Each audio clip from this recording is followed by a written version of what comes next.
I never thought I would reveal something so deeply personal, something that still tightens my chest whenever I let my mind wander back to that night.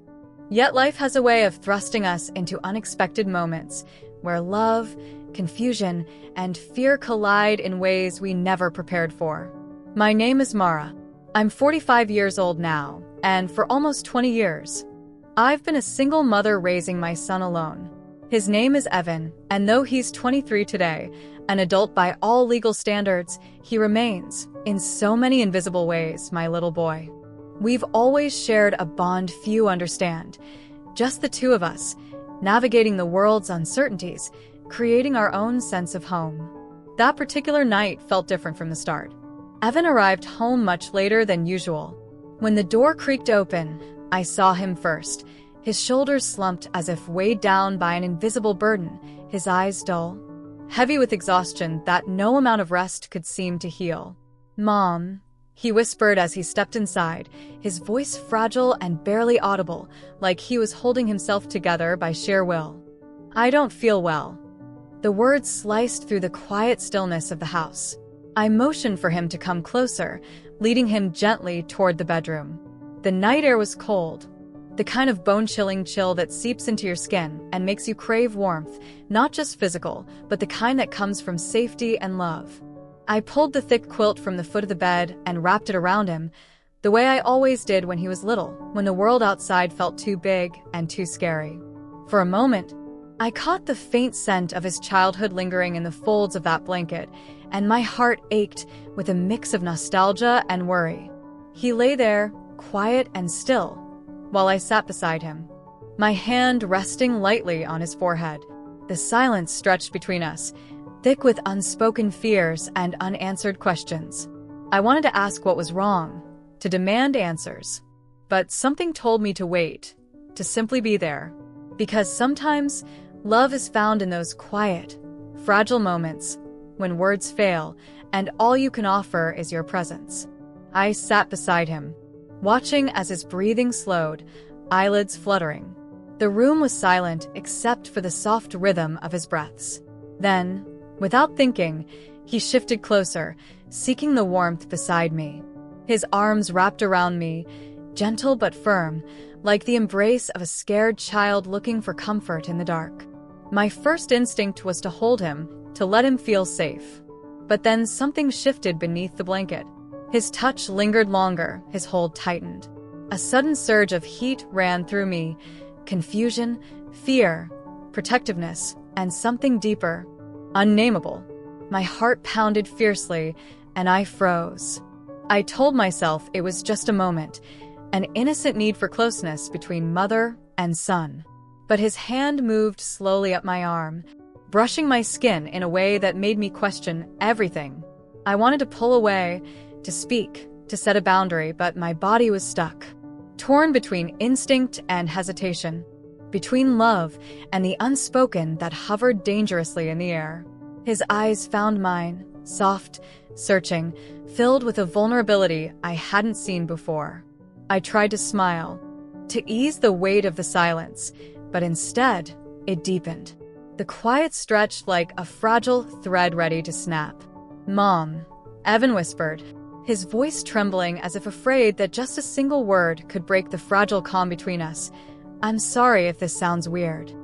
His words hit me like a sudden crack in the quiet air, shattering the delicate spell that had held us together moments before. I wanted to reach out, to reassure him that nothing had changed, that my love for him was constant and unbreakable. But the words caught in my throat, tangled in the knot of emotions I couldn't quite untangle. Before I could find my voice, the sharp ring of the doorbell sliced through the silence, like a sudden flash of lightning. The moment was gone, replaced by the mundane urgency of the outside world pressing in. Mark, our neighbor, stood on the porch with that easy, familiar smile, the kind that had always felt like a small island of comfort in our little world. He stepped inside casually, asking about the heater, his presence grounding but oddly out of sync with the tension that hung thick in the air. I caught Evan watching us from the corner of my eye. There was something in his gaze, a flicker of jealousy, maybe, or a shadow of fear, quickly masked by a calm that didn't quite reach his eyes.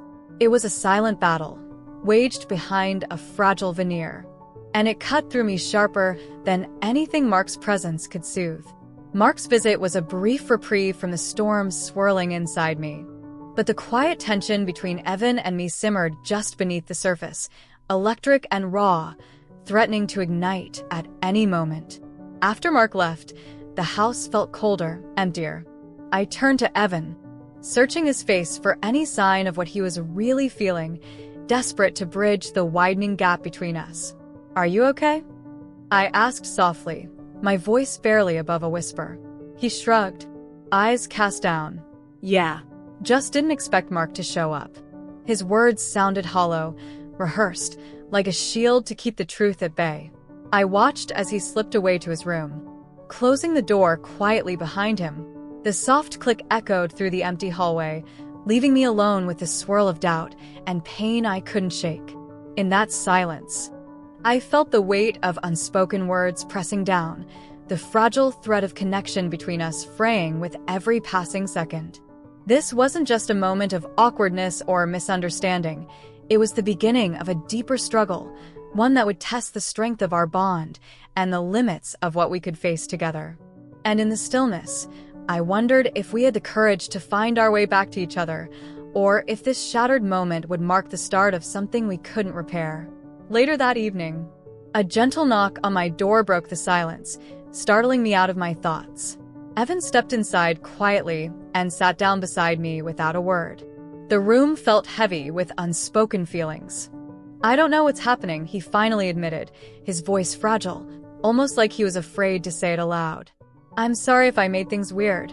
I just don't understand these feelings, they're confusing." I reached out and gently squeezed his hand, hoping to offer some comfort. "It's okay. Maybe we're both confused. We've been just the two of us for so long as friends. Sometimes feelings get complicated, and that's normal." He nodded slowly and then rested his head on my shoulder, a gesture so familiar from our childhood, yet now it carried a different weight, a deeper ache I couldn't quite put into words. Without thinking, I wrapped my arm around him, holding him close as if I could shield us both from the uncertainty swirling between us. There were no answers in that silence, only questions neither of us dared to voice. In that quiet moment, I realized maybe we didn't need to figure everything out just yet. Maybe the most important thing was simply being here for each other, holding on as tightly as we could in the midst of all the confusion. The air around us felt thick, charged with a blend of emotions: confusion, longing, fear, and something fragile, almost like hope. Evan pulled back slightly and looked up at me, his eyes filled with uncertainty and vulnerability. I understood then that whatever this was, whatever it meant, it wasn't over. Not by a long shot. "I don't know what to do with all these feelings," he said quietly, his voice trembling a little. "I don't want to make things harder between us, but I can't just ignore them either." His honesty hit me like a wave crashing against the shore. I wanted to tell him everything would be okay, to promise him peace and clarity.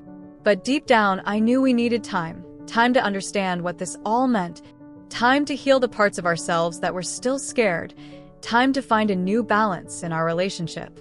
So, I just held him a little tighter and whispered, "We'll figure it out. Together."